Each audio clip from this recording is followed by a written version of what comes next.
You're watching how to turn off incognito mode in Chrome on iPhone.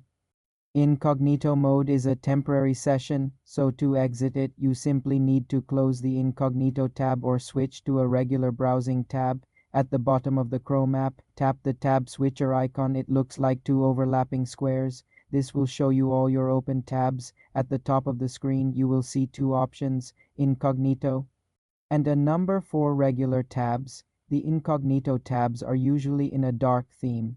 To close the incognito session, tap the three dots in the top right corner of the incognito tab view.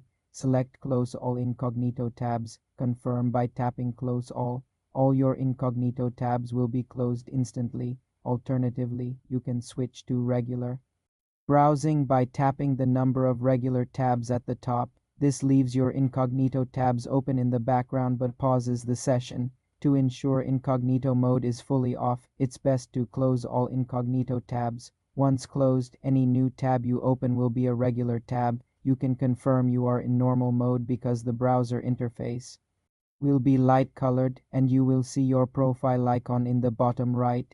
Incognito mode does not save history, cookies, or site data, so closing the tabs effectively ends that private session. For more simple computer tutorials, subscribe to the channel.